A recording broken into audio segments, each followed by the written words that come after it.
Shalom teman-teman, kembali lagi berjumpa dengan kami bertiga di dalam pelajaran Cornerstone Connection. Dan pada Sabat hari ini kita kembali akan berdiskusi bersama di dalam sepekan, di mana kita akan belajar firman Tuhan di dalam buku Cornerstone Connection ini.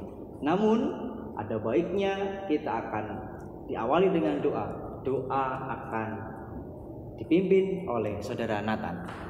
Baik teman-teman, mari kita sama-sama berdoa.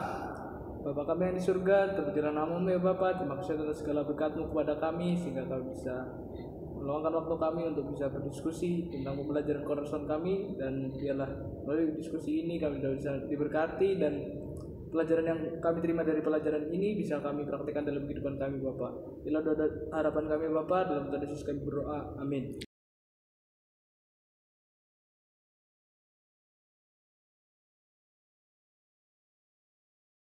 Adapun judul kita pada pekan ini adalah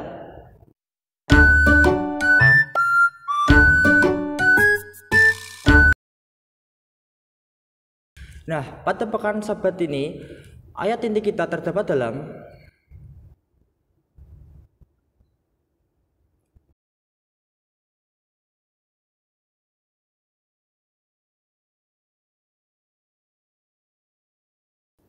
Baik, pelajaran kita pada saat ini di Sabat yang kedua sangat menarik sekali. Karena pelajaran kita pada saat ini berbicara mengenai Yesus bersama dengan murid-muridnya berjumpa dengan orang-orang Farisi. Dan pada saat itu orang-orang Farisi sedang mencobai ya, bukan menguji ya. Ya. Nah, berbeda ujian dan pencobaan. Kalau ujian itu membawa kita untuk semakin Level up, meningkat ya. Diri kita ini ditingkatkan. Tetapi kalau dicobai itu membawa diri kita semakin turun, semakin lemah ya, semakin lemah. Kalau ada seseorang yang membawa diri kita untuk semakin lemah, itu sedang mencobai.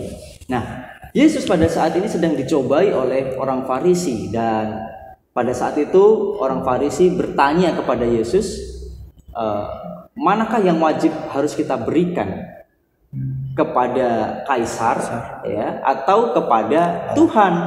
Dan Yesus pun menjawab kepada orang-orang Farisi itu. Lalu diikut sertakan di sana pelajaran kita katakan bahwa Yesus mengatakan kepada mereka bahwa ketika ada salah satu orang Saduki yang bertanya kepada mereka, hukum yang manakah yang harus diikuti? Hukum mana yang terutama dan yang paling utama? Yesus jawab bahwa hukum yang pertama dan utama, dengarlah hai umat Israel, Tuhan itu Allah kita, Tuhan itu Esa. Ya, kasihlah Tuhan Allahmu dengan segenap hatimu dan dengan segenap jiwamu dan dengan segenap akal budimu dan dengan segenap kekuatanmu. Itulah yang dijawab oleh Yesus kepada mereka. Dan hukum yang berikutnya, kasih. Yang kedua adalah kasihilah sesamamu manusia seperti dirimu sendiri. Itu adalah sepanjang pelajaran kita. Pelajaran kita sepekan ini berbicara mengenai cerita Tuhan Yesus yang bagaimana dia boleh menjawab setiap pertanyaan yang disampaikan, baik itu melalui orang Farisi dan orang Saduki. Nah, di sini kita melihat tadi ketika ada orang orang Saduki yang bertanya kepada Yesus, hukum yang manakah yang paling utama? Kemudian Yesus katakan, kasihlah Tuhan Allahmu dengan segenap hatimu.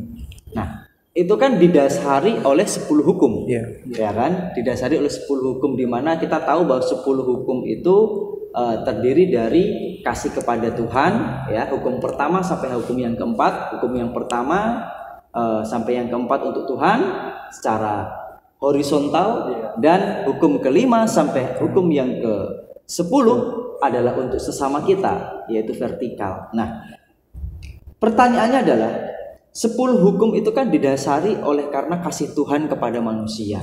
Nah, kasih yang dimaksudkan itu apakah kasih melalui perasaan, atau kasih karena tindakan, atau kasih karena sikap, atau kombinasi daripada tiga-tiganya? Kalau menurut kalian bagaimana?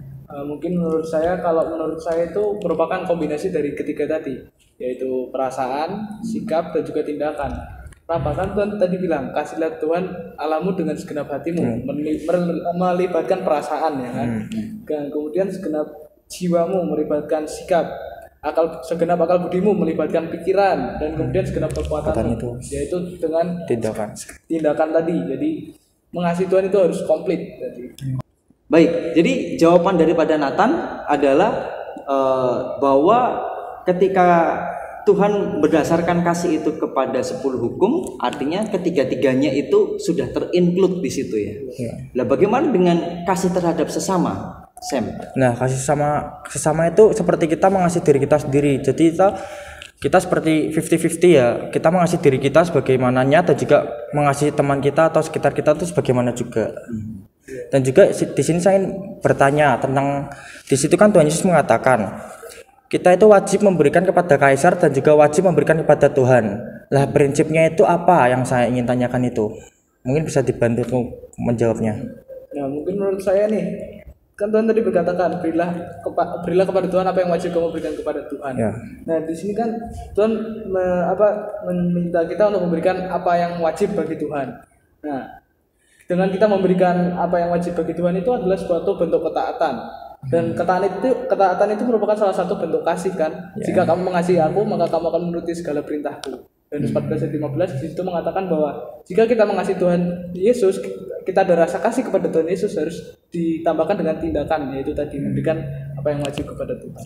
Ya, tambahannya mungkin kalau itu kan terhadap sesama, ya kan? Bukan terhadap sesama, terhadap Tuhan, ya kan, terhadap Tuhan. Terus kemudian tadi dikatakan berilah apa yang wajib kamu berikan kepada kaisar. Nah, ini kan lebih ke arah sesama ya, meskipun kaisar itu adalah pemerintahan, dan sebetulnya prinsipnya adalah ketika kita mengasihi pemerintah atau kaisar, kita tahu bahwa ketika kita menjalani kehidupan kita ini bersama-sama dan menurut apa kata pemerintah, artinya kita sedang apa?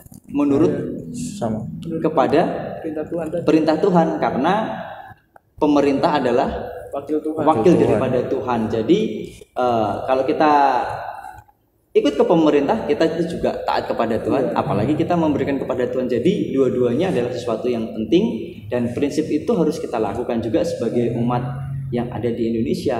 Kalau kita memang perlu untuk membayar pajak, bayarlah pajak kepada pemerintah, tapi juga kita jangan lupa untuk memberikan apa yang berhak atau wajib untuk Tuhan. Mungkin itu jawabannya. Ada pertanyaan yang lain? Mungkin dari saya nih, kan tadi dikatakan salah satunya adalah mengasihi sesama kita manusia nih.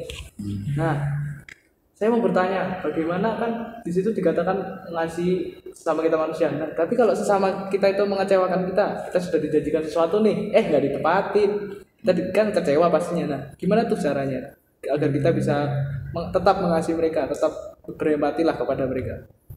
Kalau aku ya mungkin kita tuh harus mendoakan mereka, karena kita sendiri pun tidak tahu bahwa mereka itu telah berjanji kepada kita, semisal gitu mereka tidak menepati. Mungkin mereka itu memiliki suatu masalah yang tidak bisa atau kepepet untuk membatalkan janjinya dia kepada kita. Jadi kita itu tidak bisa asal menilai orang dari luarnya saja, mungkin bisa dari dalamnya juga, agar kita tahu apa yang mereka masalahin juga itu bisa kita tahu, bisa kita empati juga kepada mereka gitu.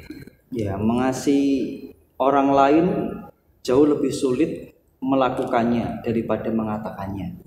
Ya, terkadang kita belajar kemudian kita katakan kasihlah sesamamu atau kasihlah musuhmu. Itu secara ucapan sepertinya mudah.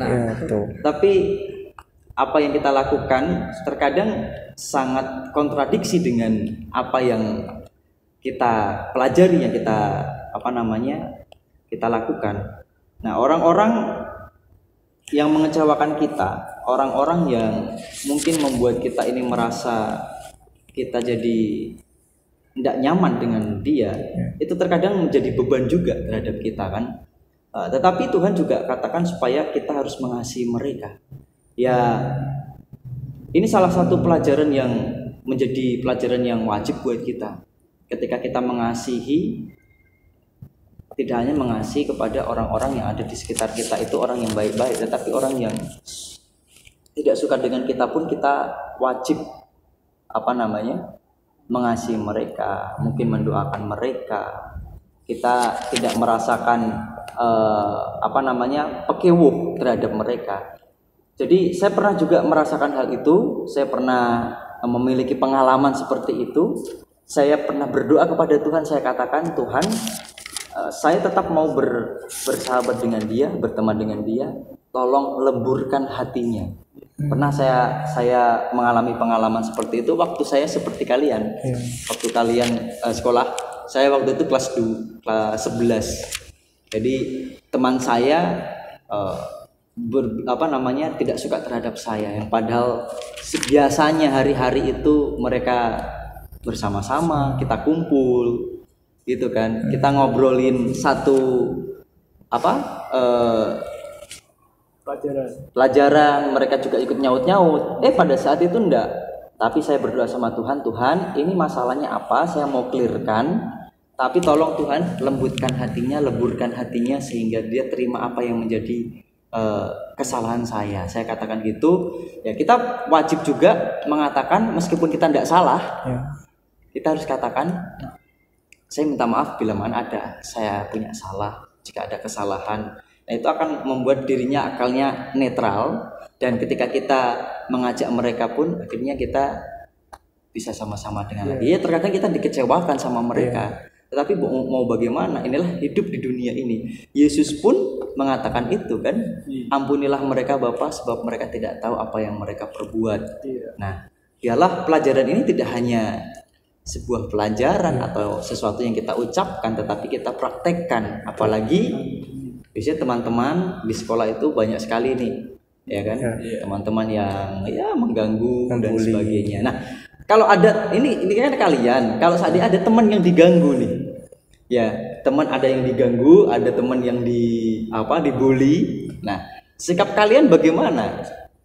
Seperti melihat teman kalian yang mendapatkan bulian seperti itu. Mungkin saya bisa jawab. Kalau aku mungkin memberitahu ya teman itu supaya dia itu tidak membuli temannya itu, karena di zaman sekarang itu banyak yang orang itu terpendam hatinya untuk bercerita, dan juga dia itu dibikin down mentalnya kepada orang-orang yang membuli dia, sehingga dia itu menjadi introvert, tidak ingin bercerita juga gitu, supaya mereka itu menemani mereka, bukan membuli mereka gitu yang dibully, agar mereka itu merasa hidupnya itu berwarna gitu dengan adanya teman yang di sekitarnya gitu membantu, bukan malah mereka itu semakin membuat mereka itu jatuh dan juga akhirnya terkadang banyak itu yang bunuh diri begitu.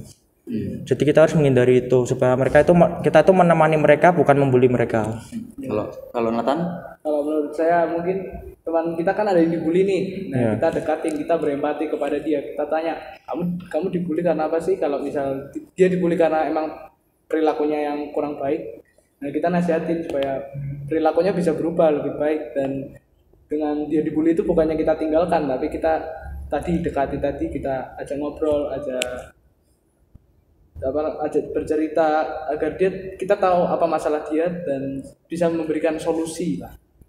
Oke, jadi jawabannya ketika ada teman yang membuli, kita perlu ingatkan, kita nasihati, dan kepada teman yang dibuli kita dekati. Bukan kita malah ikut-ikut membuli, tetapi kita dekatin, bersahabat dengan dia. Kalau perlu kita jadi teman yang lebih dekat kepada dia. Oke.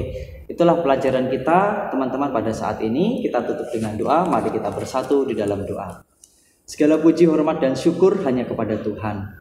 Terima kasih untuk pelajaran yang begitu indah yang diberikan kepada kami. Biarlah pelajaran yang kami pelajari sepanjang pekan ini itu boleh membawa diri kami untuk menjadi umat-umat Tuhan yang mengatakan ya itu iya, benar itu benar, tidak itu tidak, sehingga kami menjadi umat-umat yang memiliki integritas untuk memiliki standar, yaitu kebenaran firman Tuhan. Ajari kami Tuhan, bantu kami anak-anak-Mu, bantu kami semua, biarlah kami boleh menjadi anak-anak yang taat dengan firman Tuhan, menjalankan firman Tuhan, karena dengan hal itu adalah tanda kasih kami mengasihi Tuhan yang adalah Tuhan dan Juru Selamat kami. Dan kami juga memohon kiranya Tuhan bantu kami ketika kami mengasihi sesama kami. Biarlah apa yang kami lakukan, yang menjadi tindakan kami, pikiran kami itu boleh bermanfaat, menjadi berkat bagi sesama kami.